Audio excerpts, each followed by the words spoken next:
Go ahead and call this meeting to order. Roll call, please. Mr. Merriman? Here. Mr. Matter? Here. Dr. Scarpone? Present. Fiscal officer is out. Solicitor Mr. Lynn? Present. Mayor Mike Petrella? Present. Administrator Mr. Kasegi? Present. Mr. DeStefano? Here. Mr. Spence here. Mrs. Damron? Here. Will everyone please stand for a moment of silence in the pledge?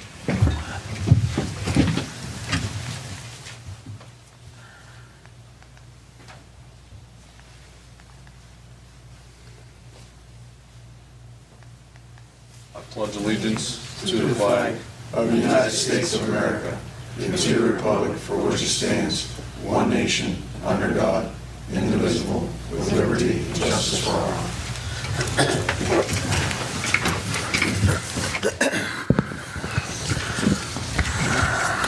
Can I get a motion to appoint Randy Spence as administrator and/or clerk for this meeting? So moved. Second.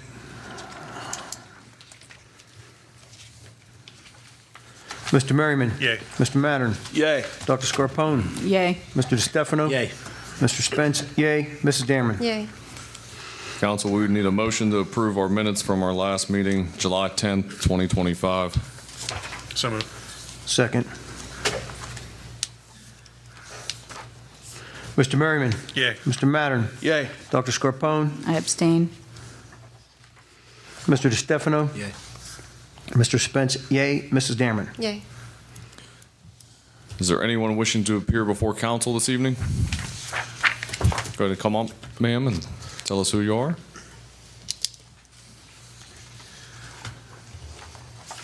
My name is Jessica Armold. I am with SOPEC, the Sustainable Ohio Public Energy Council.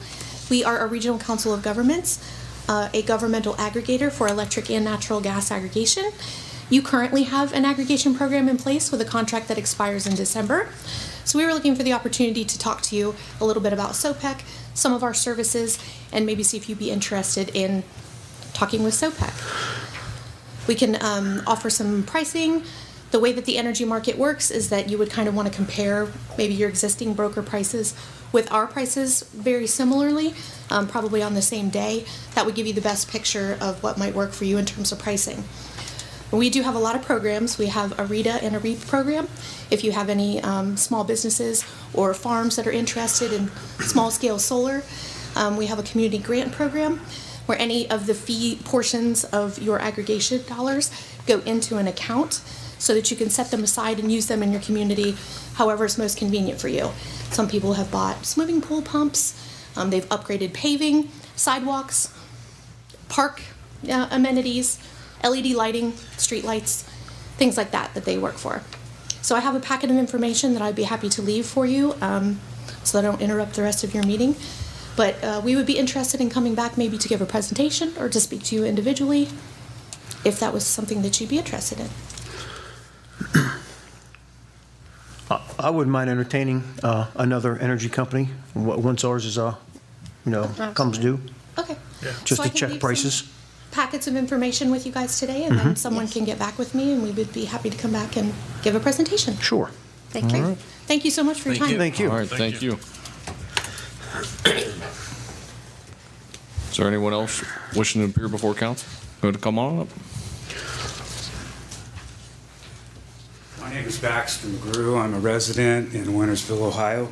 And to follow up with the aggregation issues that may be presented to you for other companies or what have you, recently I received my AEP bill, and a company called Dinergy has attached themselves to my AEP bill.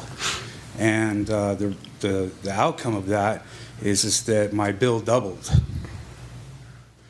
AEP is responsible. They're my carrier. I didn't elect to opt into anything, and it was told to me that I was automatically opted in by the municipality. So AEP's bill is $401 for me. Okay, that would have been my regular bill. And then they attached Dinergy to it as well, and theirs was $398. So now I owe an $800 bill for my electric, and I'm responsible for it when I didn't opt into this aggregation.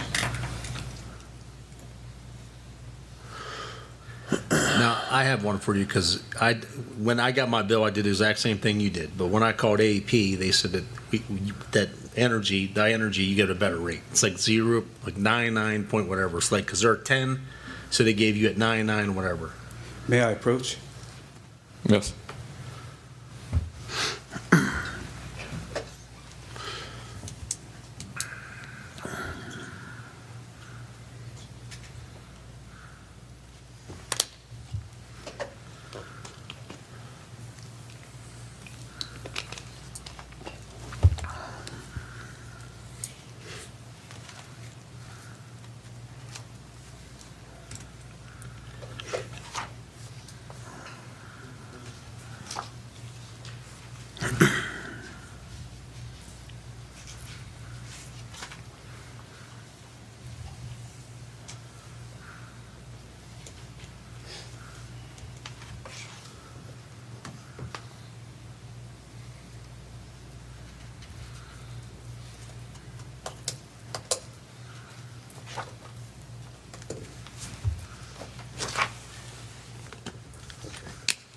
So you'll see when you scroll down on my bill, this is the amount that I'm ready to have to pay now. Correct. I just got this bill.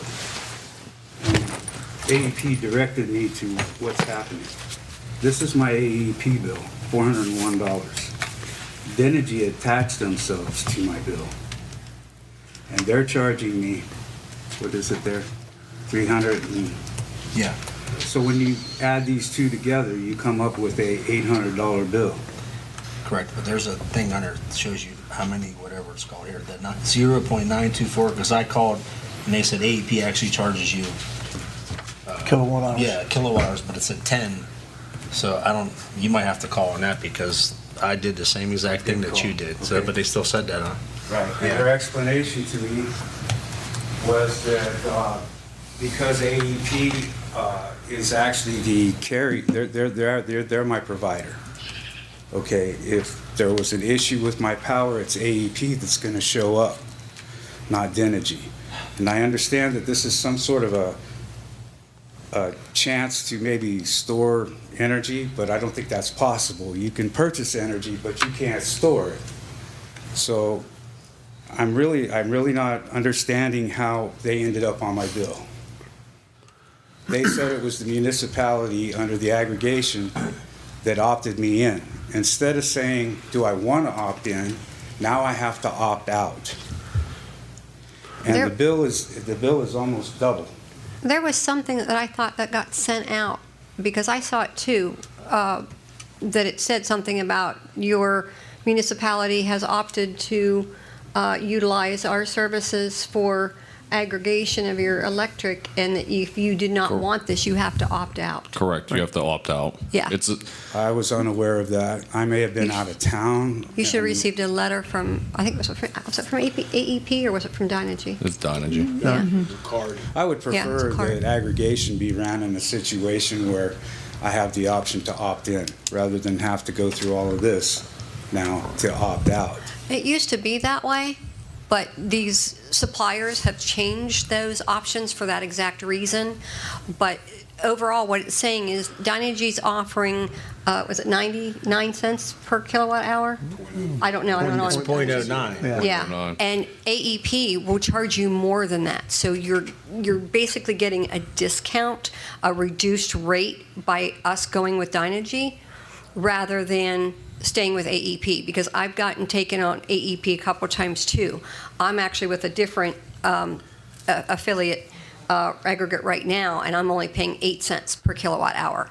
But it went up from what I originally opted in for. My understanding from AEP is that my actual total bill would have been and I'm used to this, at $401 is usually what my electric bill runs every month. And now it's doubled since May. Well, AEP Well, still the- has to provide a supplier. Regardless, you're going to AEP is have a two supplier entities as on your well, bill, right? but AEP charges more than They most of them. might right now. not. It's a According- fluctuating market. And according to this, they do have charges.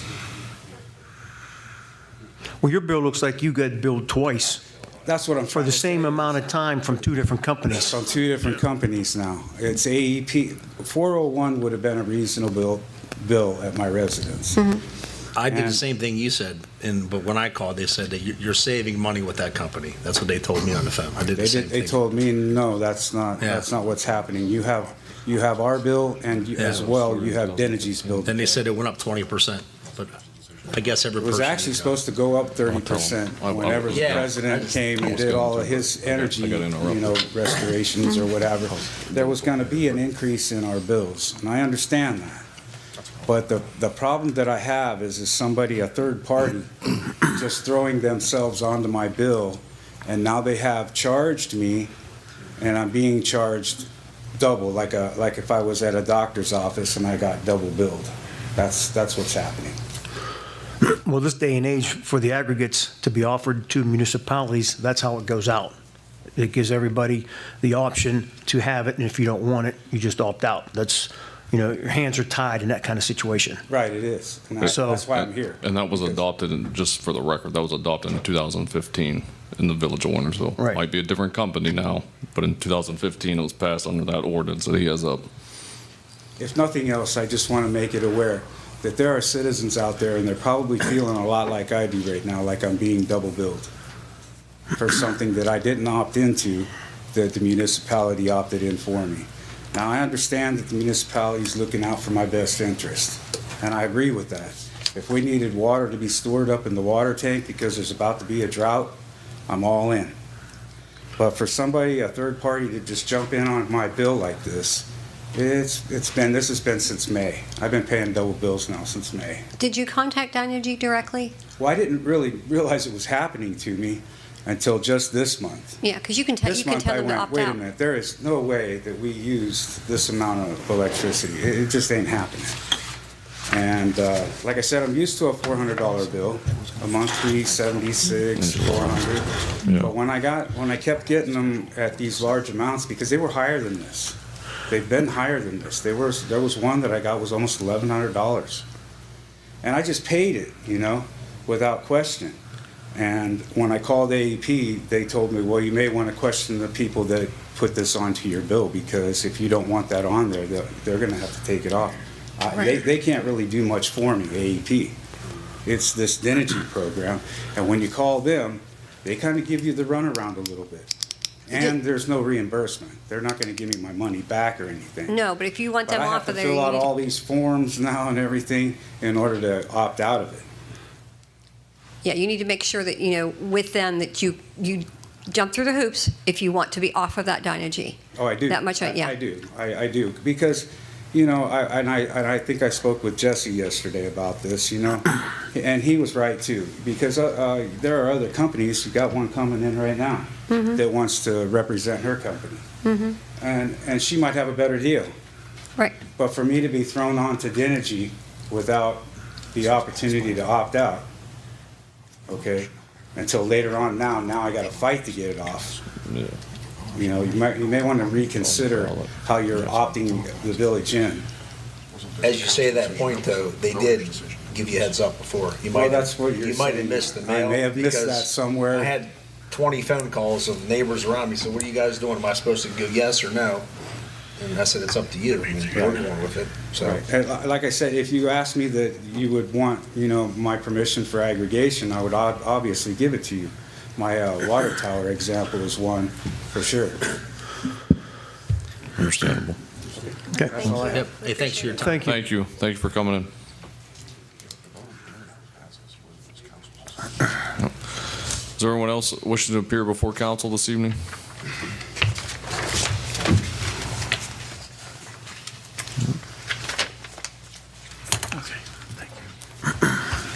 Thank you. All right. Moving on to our ordinances and resolutions, I will turn it over to Solicitor Lynn.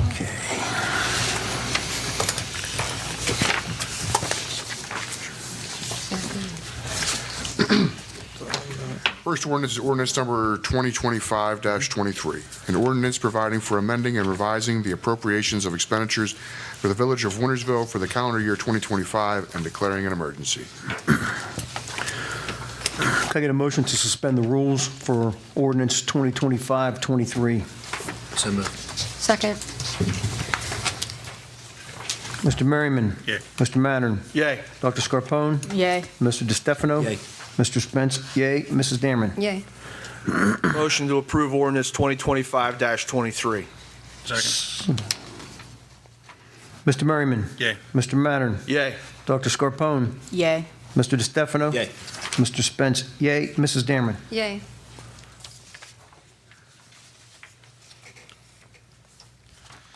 Second ordinance is resolution number 2025-24. A resolution accepting the amounts and rates as determined by the Budget Commission and authorizing the necessary tax levies and certifying them to the county auditor. Is that an emergency read? And yeah, declaring an emergency, it's not, Motion to suspend the rules on 2025-24. Second. Mr. Merriman. Yay. Mr. Mattern. Yay. Dr. Scarpone. Yay. Mr. DeStefano. Yay. Mr. Spence, yay. Mrs. Dameron. Yay. Motion to accept Resolution 2025-24. Second. I'll say this. Mr. Merriman. Yay. Mr. Mattern. Yay. Dr. Scarpone. Yay. Mr. DeStefano. Yay. Mr. Spence, yay. Ms. Dameron. Yay.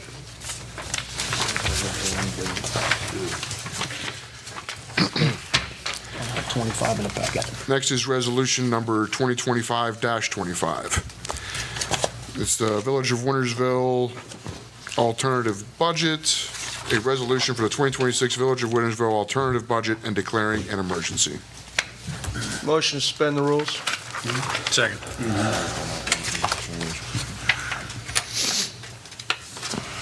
Mr. Merriman. Yay. Mr. Mattern. Yay. Dr. Scarpone. Yay. Mr. DeStefano. Yay. Mr. Spence, yay. Mrs. Dameron. Yay.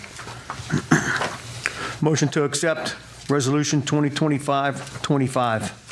Second. Mr. Merriman. Yay. Mr. Mattern. Yay. Dr. Scarpone. Yay. Mr. DeStefano. Yay. Mr. Spence, yay. Mrs. Dameron. Yay. This is resolution number 2025-26, a resolution providing for additional estimated revenue for the Village of Wintersville for the calendar year 2025 and declaring an emergency. Motion to suspend the rules on 2025-26. Second. Mr. Merriman. Yay. Mr. Mattern. Yay. Dr. Scarpone. Yay. Mr. DeStefano. Yay. Mr. Spence, yay. Mrs. Dameron. Yay. Motion to accept Resolution 2025-26. Second. Mr. Merriman. Yay. Mr. Mattern. Yay. Dr. Scarpone. Yay. Mr. DeStefano. Yay. Mr. Spence, yay. Mrs. Dameron. Yay. Next is ordinance number 2025-27, an ordinance directing the village clerk to certify delinquent water fees to the Jefferson County Auditor's Office for the placement on the real estate tax duplicates as liens and to be collected with real estate taxes and declaring an emergency. Motion to suspend the rules for ordinance 2025-27. Second. Mr. Merriman. Yay. Mr. Mattern. Yay. Dr. Scarpone. Yay. Mr. DeStefano. Yay. Mr. Spence, yay. Mrs. Dameron. Yay. Motion to accept Ordinance 2025-27.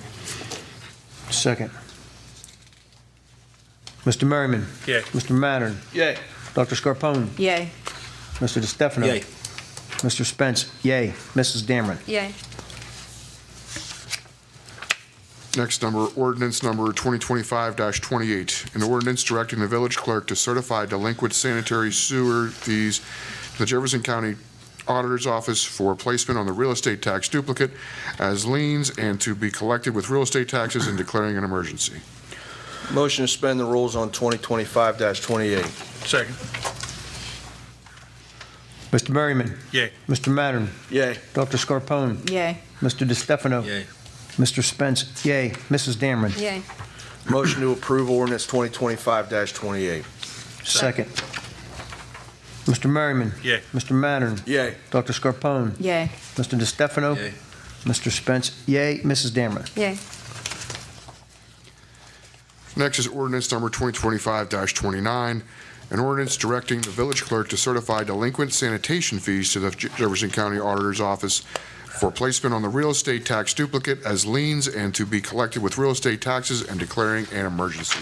Motion to suspend the rules for ordinance 2025-29. Second. Mr. Merriman. Yay. Mr. Mattern. Yay. Dr. Scarpone. Yay. Mr. DeStefano. Yay. Mr. Spence, yay. Mrs. Dameron. Yay. Motion to accept ordinance 2025-29. Second. Mr. Merriman. Yay. Mr. Mattern. Yay. Dr. Scarpone. Yay. Mr. DeStefano. Yay. Mr. Spence, yay. Mrs. Dameron. Yay. Next is resolution number 2025-30, a resolution providing for a transfer of funds for the Village of Wintersville for the calendar year 2025. Is this first read? Looks that way. There's no emergency clause, is that correct? I don't see which one. On 30, so we don't want an emergency, right? Next is ordinance number 2025-31, an ordinance providing for amending and revising the appropriations of expenditures for the Village of Wintersville for the calendar year 2025 and declaring an emergency. Motion to suspend the rules on 2025-31. Second.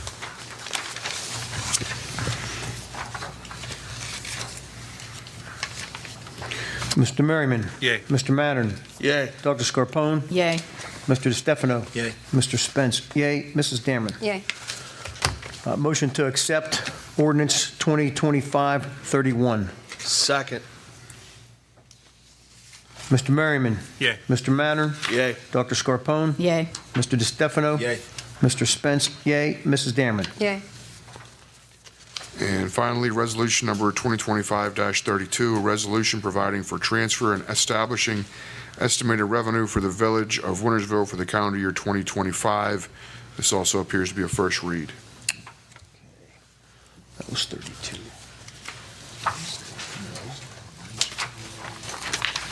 Three.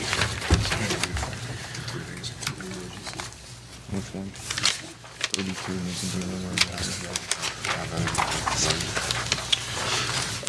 And 2025-32 will be declared an emergency. Motion to suspend the rules on 2025-32. Second.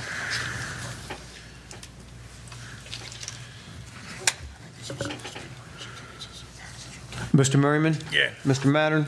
Yay. Dr. Scarpone. Yay. Mr. DeStefano. Yay. Mr. Spence, yay.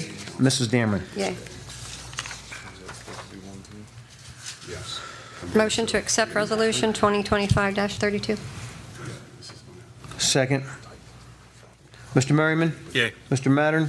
Yay. Dr. Scarpone. Yay. Mr. DeStefano. Yay. Mr. Spence, yay. Mrs. Dameron. Yay.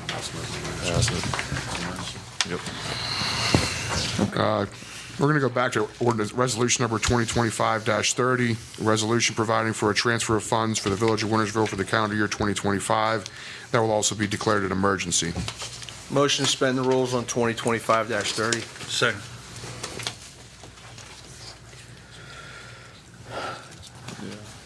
Mr. Merriman. Yay. Mr. Mattern. Yay. Dr. Scarpone. Yay.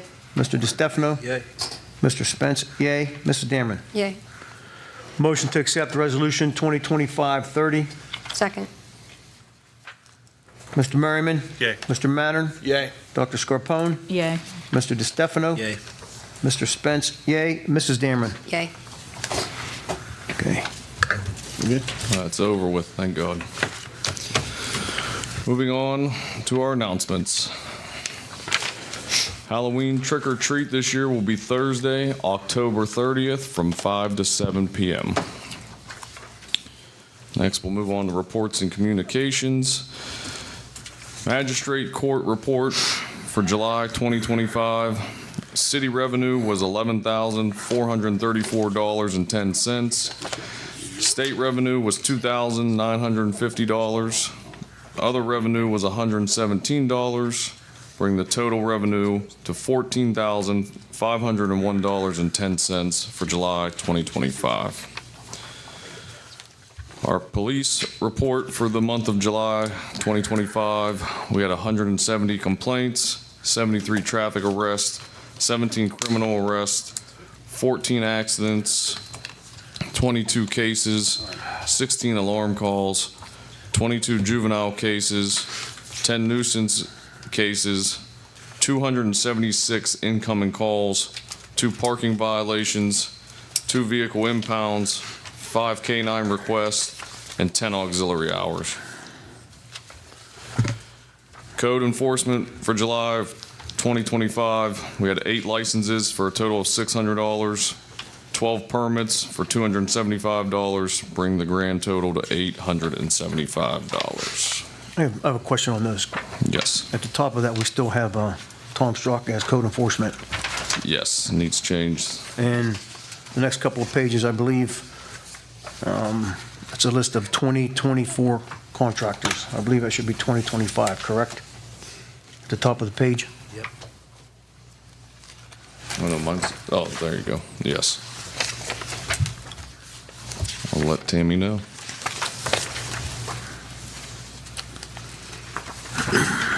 All right, Mr. Lockhart.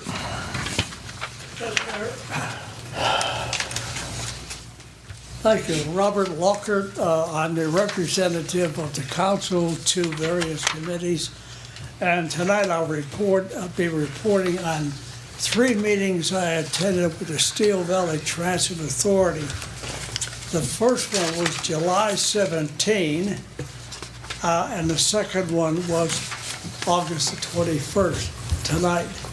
And the third was August the 6th.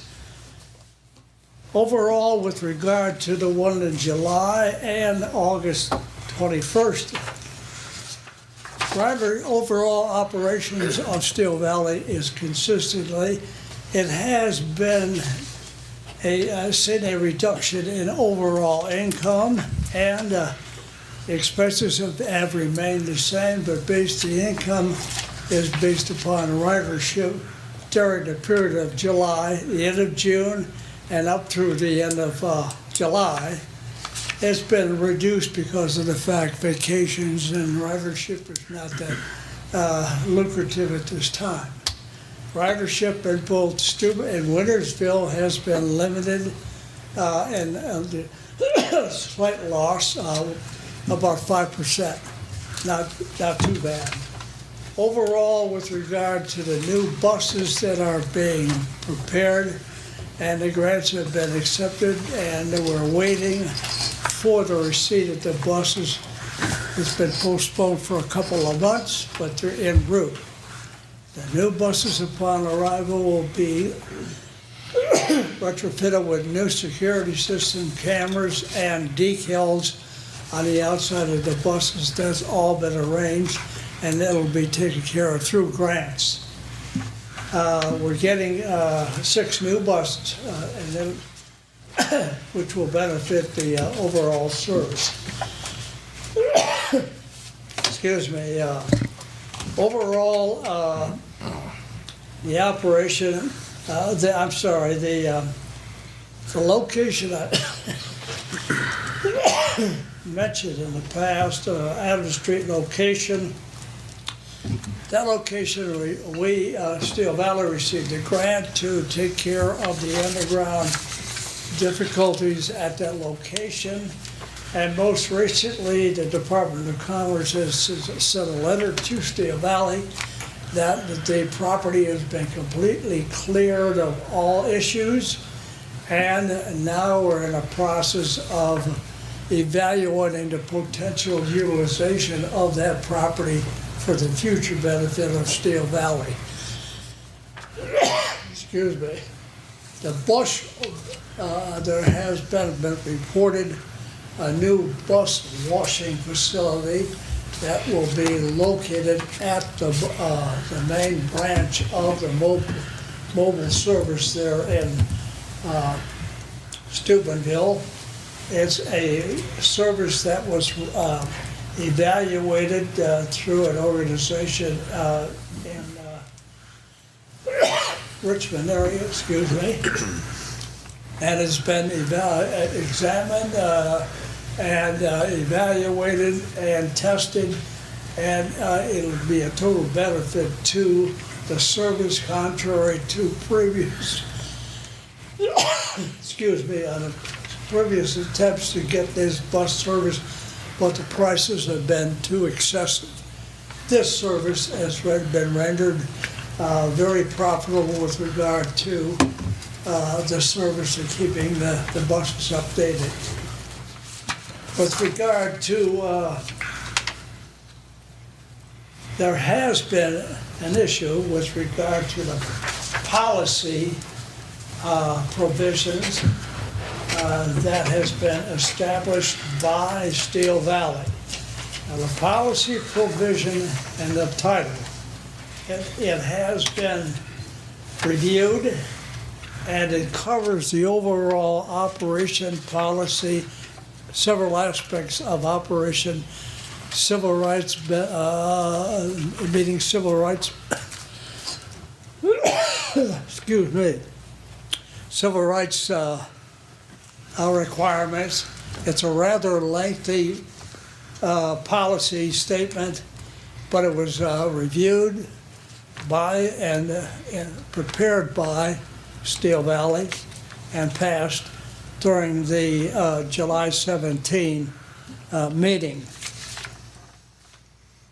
On August 6th, there was a requirement which is historically part of the operation of Steel Valley. They receive health benefits information from their local health agencies. Of them, the three that we looked at, the board looked at, the committee looked at, they all accepted one of them as being beneficial both to the riders and personnel and the mechanic and part of the operation. What is then that we review it, suggest to the two entities, they in turn receive it, review it, and fortunately they passed the consideration that was presented to them by the board, which was beneficial to them with regard to their election of medical facilities, doctors, and medication. That's just a few things part of that program. And last year and this year, both of the entities accepted the recommendation, and it was passed by the parties involved. But overall, the operation, again, covering both the meetings, operation of Steel Valley is good. There's a slight decrease with regard to financial considerations, and that's because of the time frame and the limited part of utilization of the bus service. Other than that, in connection with the new buses, once they're received, also there'll be an incorporation of electronic fare boxes that will be installed under a grant by the state of Ohio that will benefit the overall accuracy of the participation of the citizens utilizing the service.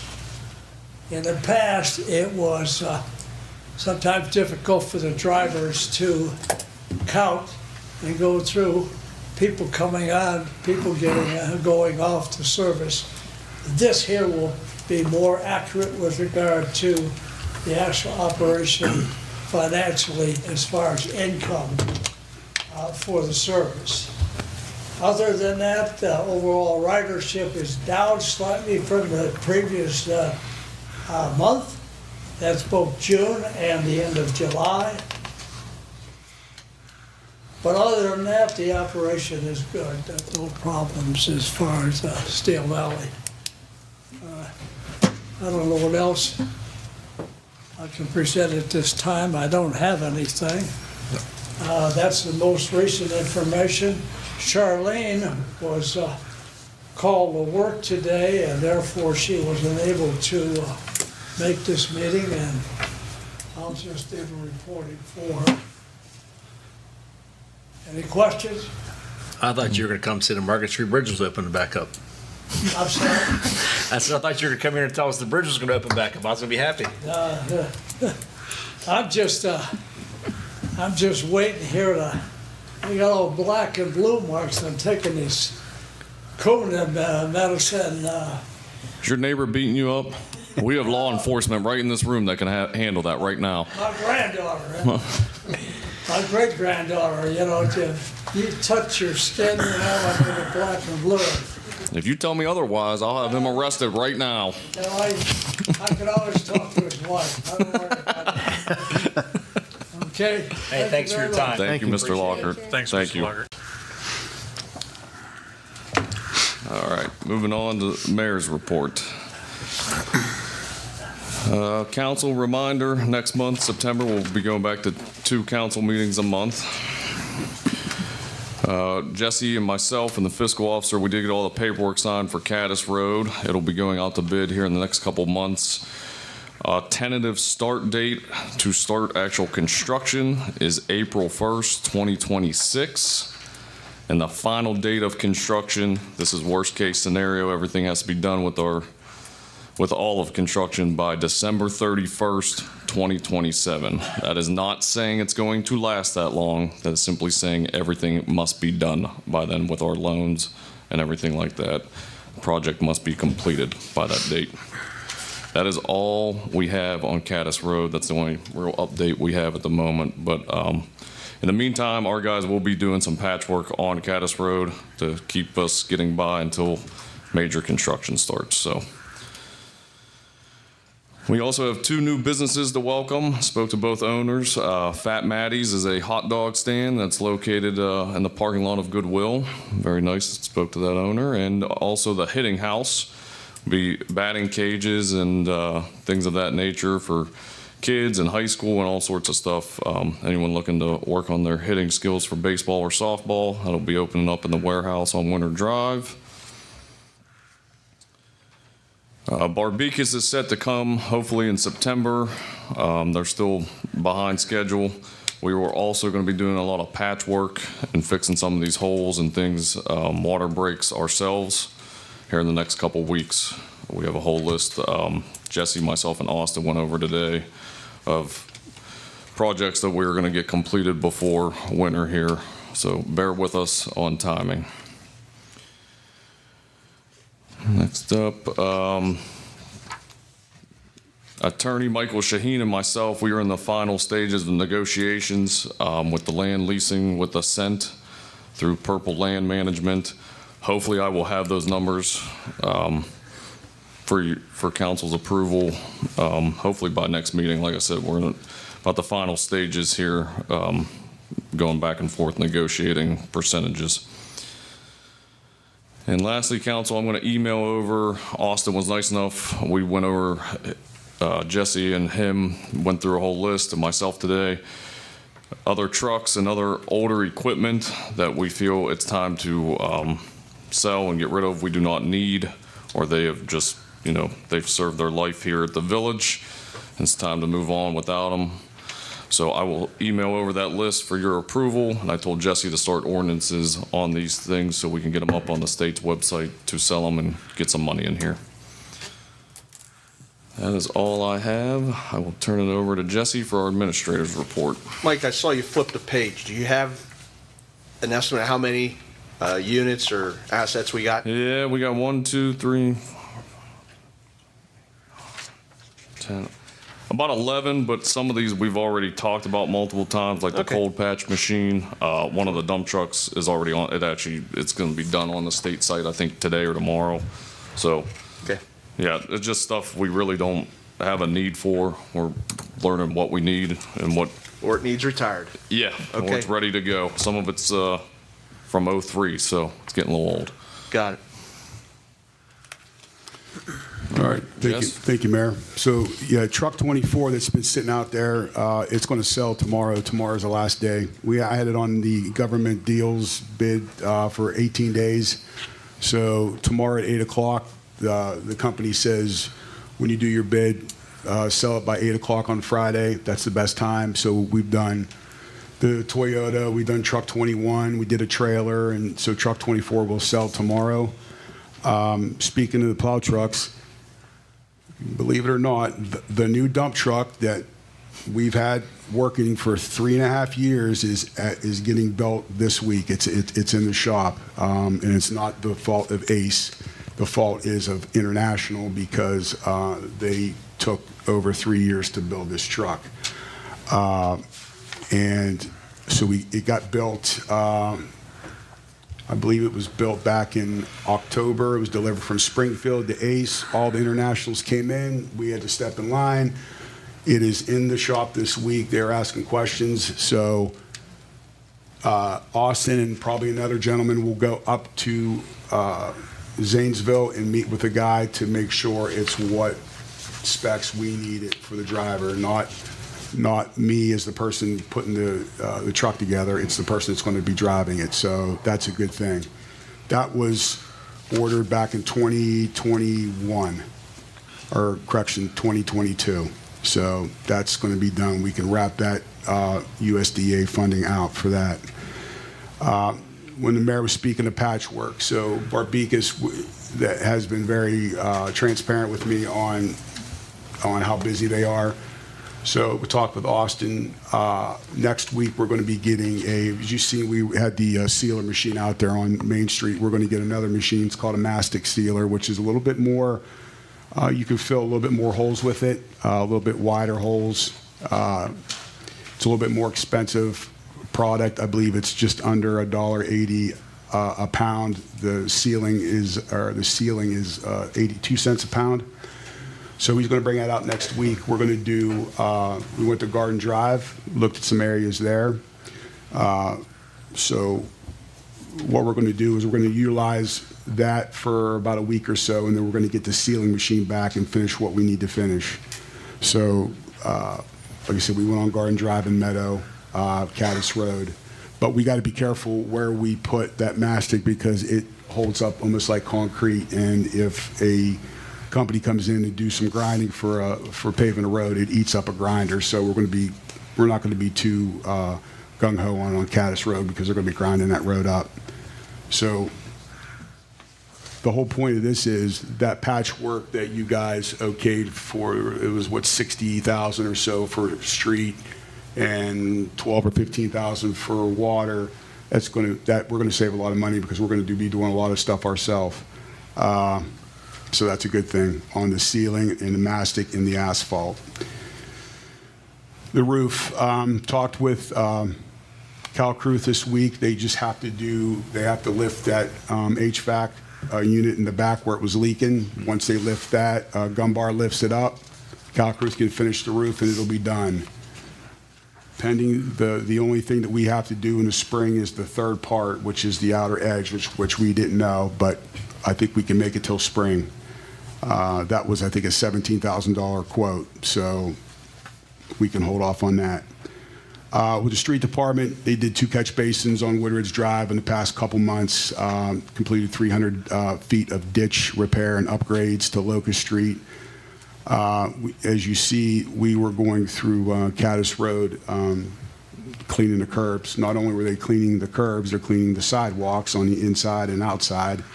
The goal is to both sides on Main Street and Fernwood Road. And then we'll start hitting the subdivisions that have curbs, and so we can start cleaning them. The curbs have been cleaned before, but not the inside and outside of the sidewalks. So yes, it's going to take a little bit of time, but it'll be a maintenance program. Myself and Austin have been talking heavily about road maintenance, about putting up a program, with paving roads and taking care of them for the years to come. We had an injury to an employee about a month ago. He rolled a tractor while cutting grass. He's fine. He made a total recovery. He's back to work. I'm not going to mention his name, but he's okay. Our one John Deere tractor was totaled. It rolled down the hill from the village offices here. Luckily, we were all down at the dog park or in that area cutting grass. So when the incident happened, the one employee called the other. Actually, it was employee Dane Seditz called Austin, then Dane called me, and then everybody else kind of like fell through and just kind of went to the situation. Everybody reacted quickly. Within 6-7 minutes, EMS was there. Before that, the police were there. It worked out to the best, for the employee. He's okay. He's back to work. I do want to say a special thank you to Jefferson Landmark for giving us a tractor in case we needed it, because we had one down and we needed another one, so they gave us one free of charge just to use in case we needed it. We actually didn't need it, but we do appreciate it, and they didn't charge us anything for that. They felt bad for what happened, so appreciate Brad Boring from Landmark doing that. One thing we're moving on is the record retention policy. Villages and municipalities are required to have them. This is where you consist of a committee, which is the mayor, fiscal officer, solicitor, village administrator, and one person of the public. You have meetings once every 6 months when you want to destroy records. This is all through the Ohio Historical Society. You send in your request of everything that you want to get rid of, and you call in, shred it, whatever. You get a certificate that was taken care of and shredded, and then you can keep track of your records and make sure they're done correctly, because lots of places just throw things into rooms and just let them go. So we've been working on that. I got the policy and procedure done. We just got to do an ordinance on it, and I submit that to the Ohio Historical Society. They approve it, and we go from there. Like I said, once every 6 months, the meetings are no more than 10 minutes long. JB Green Team spoke with Anita Petrella regarding the location of the recycle bins. They seem to be working out well. Everybody likes them. They've been using them. So I was wanting to maybe have a potential partnership long-term with them. We can move forward. I talked with her. She talked with her attorney. I don't think we need to do an actual survey, maybe just a site plan. But if council's okay, we can start moving forward. They would draw up an agreement. We would have to agree on it. Jake Lynn would be involved. But that's kind of where we're at right now. I'm okay with it. I've got a lot of good feedback on it. I mean, the only time people complained was like the first 2 days, but we can utilize that property that it's at, because we don't really use that part of it, but we can, they would, concrete or asphalt fence. They got cameras up, lighting and stuff, and we would, be responsible for whatever, but make it look nice over there.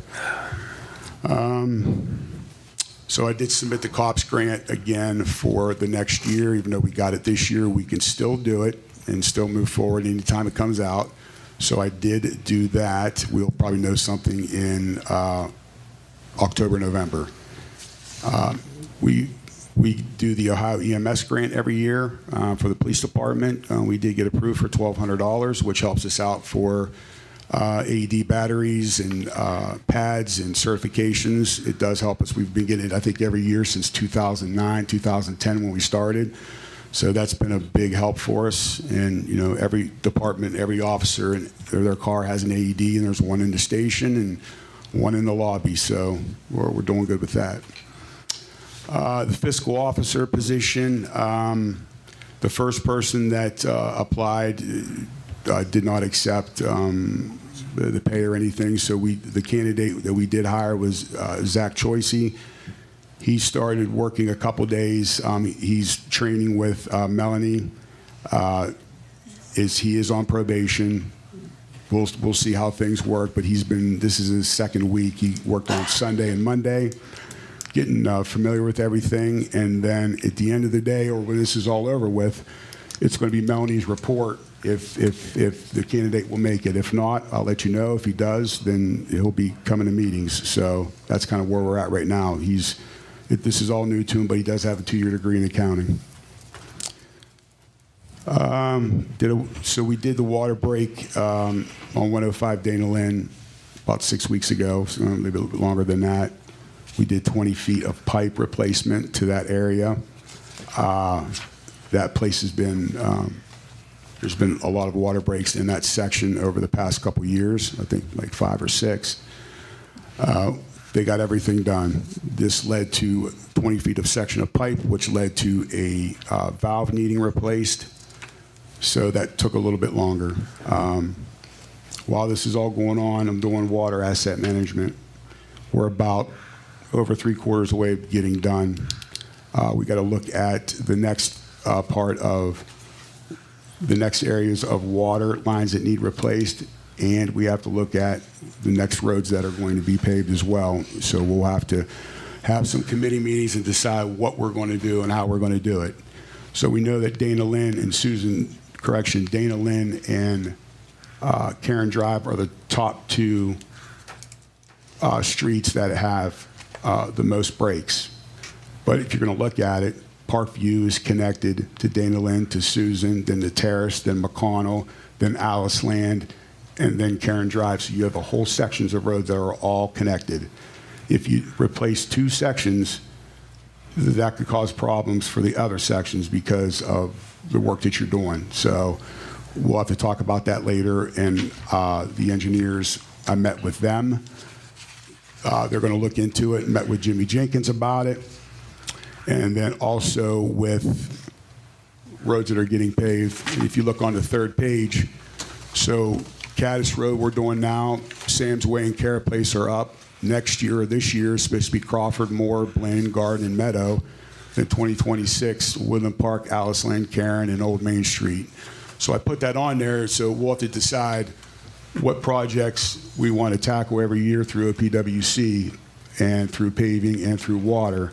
And if we are going to replace certain areas with water that don't necessarily need roads, we could just do a water line replacement, not a full road. So this is stuff that we'll have to decide on here in the next coming days or a couple months. Let me see here. So I basically touched with what I wanted to say about paving roads every year, and as well as water lines that need replaced. So questions, concerns, have at it. I got a couple. I know you do. You know, I hope the employee who worked on the tractor is doing well. He's doing perfect. Okay. Now in here it says that the insurance covered 10,000 Yes. of the approximate 10 to 12 value of the tractor. Was it still owed on the tractor? No, the tractor was paid off. We have a blanket policy on equipment that's not listed as like a truck or like the Cub Cadet. The Cub Cadet has its own policy on it because it's over $10,000. It's a $15,000 item. Okay. So if we totaled both John Deere's, it would be $10,000 a piece, up to $10,000. So to replace it, it was going to be like 17, 18, but to repair it was over $25,000. Okay. So they sent us a check for $10,000. We keep the tractor. The engine is pretty good, and we still have another tractor just like it, so we can use it for parts. So we kind of, yeah. Good thing we bought that Cub Cadet. Good thing we bought the Cub Cadet. Yeah. You're welcome. Good thing. Good thing. And That was a good $15,000 purchase. I wanted to touch on the JB Green Team, the site where we have the recycle bins. Do we have to improve that site, or wasn't there something said where they were going to come in and improve it? Yeah, that would be an agreement that they would come up with, what they would want to do, and we would come up with, what we want. And, like I said, their attorney and our attorney we'd come up with, one's going to do fence and asphalt and lighting or whatever, or we maintain the property or however. Because I told Mrs. Petrella, I said, what we'll do is utilize that spot, and then, because in all actuality, we need to start looking at fencing in that water, that property. It needs to be fenced with that water tower. It's something that the EPA would want to look at. It's a security thing. So I told her, I said, we'll do a project later on, but we'll go with how she's going to set up first, and then we can kind of like just go around it. So. Okay. Last one. How many water meters do we have left that we have to replace? So we're almost done with. We're almost done with the commercials. We got a couple more to do. We had to order a couple special ones. I think we're down to maybe 8 or 9 commercials. So I started with the residentials, and if you can believe it, there are people that still have not called, have not wrote, have not said anything. So I sent a letter, I sent another letter, and I sent a certified letter, and I just put something out on Facebook yesterday. So I've called a few people, trying to get phone numbers. I've reached out to a couple. So what we're going to do is, after I make my final calls, whoever schedule's fine. If not, we're going to go 2 a day. 2 people a day, because we're going to have to wait for them to come home and say my water's off and everything, because we're not going to turn you back on until we get our meter out, the new meter in, and we're done. Legally, by ordinance, I can do that, and I can keep them off until we change that meter. So if we could do 2 a day, that way we're not overstretched by going out and shutting 40 waters off, you know what I mean? Right. So that's all ready to go, but Kleppner has gotten everything pretty much done. There's a couple more that I think there's maybe 5 or 6, a couple little things, but they've been great. And also, you saw that we had we replaced a valve today on Church Street. There was the original valve that was at the school. At the school. We had Fort Sioux Maintenance, a couple of their guys come in and help us because we weren't too familiar with that, how old that was, but we got it done. We thought it was going to be a 2-day job. We got it done less than 8 hours. So thank you to Fort Sioux Maintenance on that. So the school actually canceled today and tomorrow. They might open up tomorrow, but they were going to do the rest of the week and start Monday. So that got done. We had Teddy had 2 pumps to put in for the lift stations. Those were done. And we did a partial curb. We got to replace a piece of curb on Leonard Avenue that is causing problems on the homeowner's property. So they got that dug out today. So we're good. Let Austin know that he and his team are doing a great job in the village. We'll do. It looks very nice. We're trying our best. Jesse, how many meters did you say remain to be swapped out? Did you say? Maybe like 40. Don't hold me to that. You able to send a list? You got a list of it? Yeah. If I could have a list, that'd be great. I can Yeah, do if we that. can help in some way, we might know. Yeah, tell them to start watching the news or something, because nobody, nothing. It's just like nobody's responding, like letters and certified letters, not social media. Yeah, let's just get it done. Is there any of the neighborhoods that we live in that you know of Well, offhand? what I'm going to do, I didn't have time because I was going to break it down and say I know we have 2 people on Troy, we have 2 people on Avalon, but I was going to break it down to streets. We have this many people, that many people. So by next council meeting, I should be done by then, and then I'll have it broke down, but I'll send you guys the list. Not a problem. We're on 2 years, right? It's ridiculous. Yeah. I want to have it done by October 1st. I want to have everything done by October 15th. Done.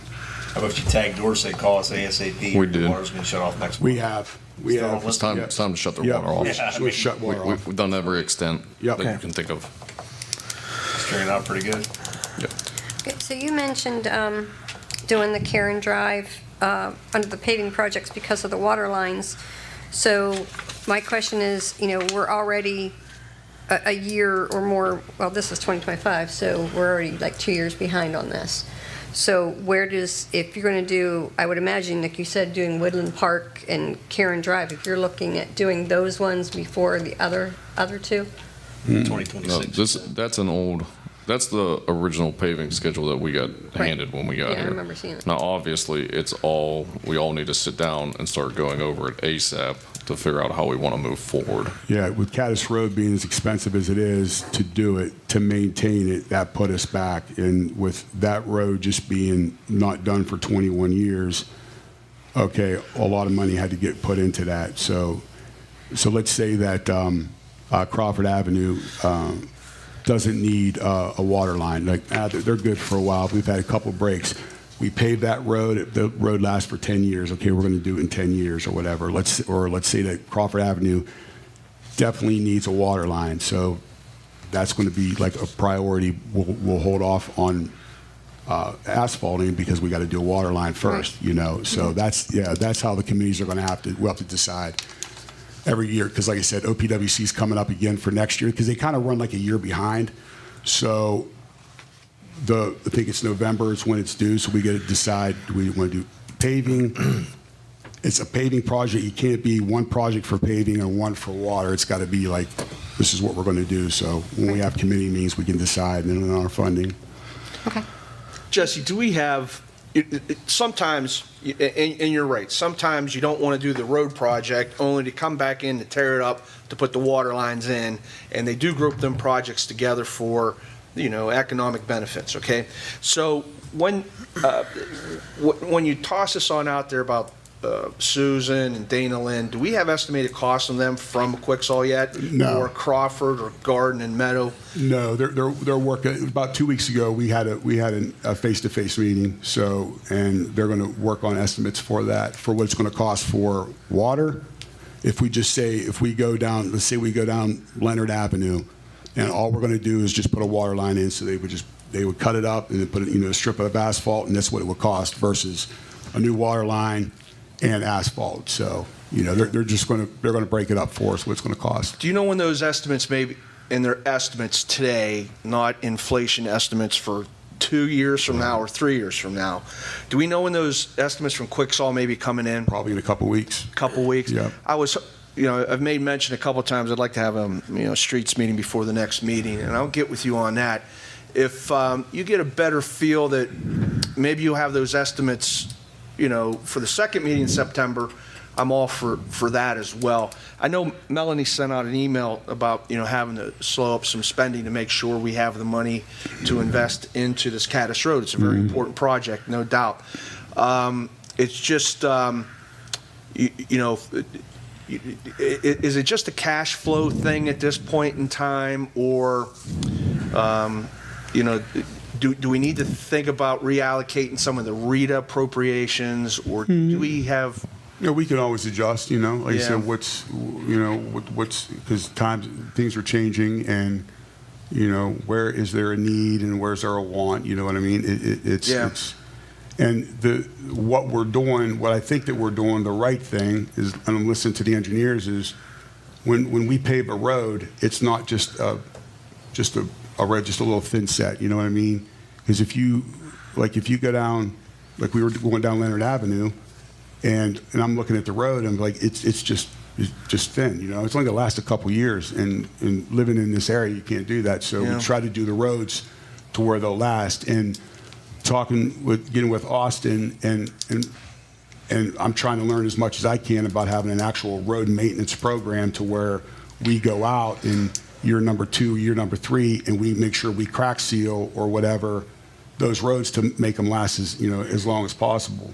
Now, also with roads, we have Chapel Hill, Morrow, and Ferda. I'm waiting for the rest of the people to sign off on that plat. I can't do anything until it gets done. I still have about 6 people that need to sign. That we have to look at that as well. So that they probably won't make funding this year, but maybe next year. Or if we have, what I would like to do is maybe 1 or 2 small roads a year, have enough cash built up that I could, we could pay for it ourselves. If it's 2 roads a year that we don't need funding from the state, we have this money, we can do it. For the money that we're going to be doing this patchwork, because those are the closest people with Barbicas, we're going to save money because we're going to do a lot of it ourselves. And that's a good thing. So we're learning, I'm learning. So that's the main thing on it. Well, keep up the good work. It's greatly appreciated. And it goes back to that saying, if you want to buy something, do you want it cheap, do you want it quick, or do you want it good? And it all comes with a price and a time and adjusted to it. If you want a thin road that's going to be tore up, you're happy with 5 years, then you get a cheaper price. But if you want a quality thing that's going to last 15 years or so, the expenses are going to be incurred, are going to be greater as you move along into that project. It would as soon as you get those quotes or get a better feel from the quotes coming on in, you got to plan the money. I mean, some of these roads are just going to be more expensive, and some of these projects are going to be more expensive, and it's just we got to make sure the cash flow is correct. We don't want to get a project awarded to you, and then all of a sudden you don't have $250,000 to do Cadiz Road, or you don't have X amount. So you got to plan out right with them costs to know, this might be your priority, but this is what you can afford at this time. So I'm all with you, Jesse. Good job. Thank you. So, and I asked Melanie, I said, once we get Cadiz Road done, we know that that's our most expensive road. It's basically a 5-lane road. We have to start maybe putting money aside every year just for the Cadiz Road Fund, because what's it going to cost in 12 years when it needs redone? It's just to pave it, $650,000. That's just to put a basic, asphalt on it. So if we can do that, so let's say in 10 years, we're like, all right, hey, we got, $300,000 or $400,000, we can use that, towards that. We're not going to be like, we can't afford it. So there's ways I've been learning through the auditors and through different city managers and village administrators on how to do that. So Money's supposed to double in 7 years, so that $250,000 project could be $500,000 in a blink of an eye. All right, thanks, Jesse. Appreciate it. Hey, Jason, you're on streets and sanitation, and Carmen's on water and sewer. With that being said, about talking together, I think the two committees should have one meeting at the same time. That way you get your committee meetings out of the way for the year. We did the water and sewer already. Oh, did you? Okay. We'll do it again. Suggestion. Well, listen, I bet you some cross conversations would happen in the streets because the projects are so acutely tied. So I think it's a good idea that we do something as soon as Jesse comes back with those expenses or expected costs on those. Thanks, Jesse. Hey, one on that. It's I think with these 12, we should try to pick the ones that just need paving, and then we'll brainstorm on that, then we'll get those ones after we get the cost per. whatever you guys want to do. That's all. So we're only going to pay for one, not double on each. All right, Jesse, thank you. Moving on to unfinished business.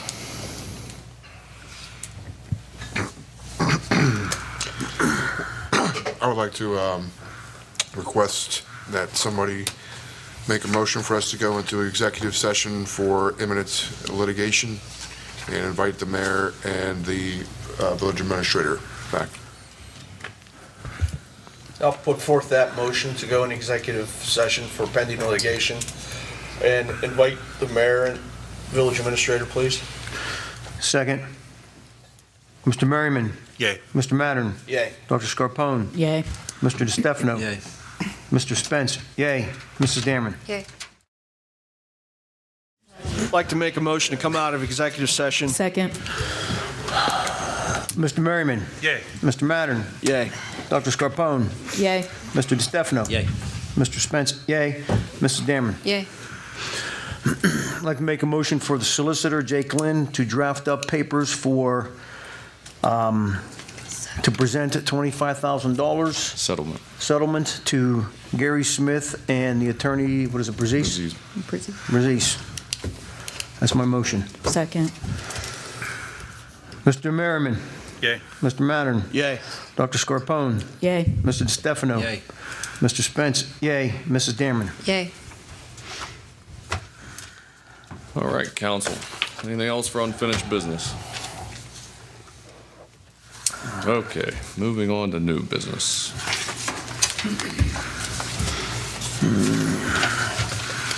The only thing I really had on new business was, schools coming back, being open, be careful around kids around school blocks, and I hope our enforcement team is very active with speeders, especially kids trying to go to and from school.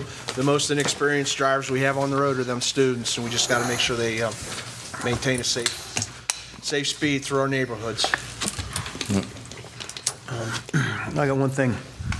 I reached out to our state rep, Ron Ferguson, about 2 weeks ago, inquiring about the monies that is owed to the village of Wintersville through the 2 dispensaries located within the village limits.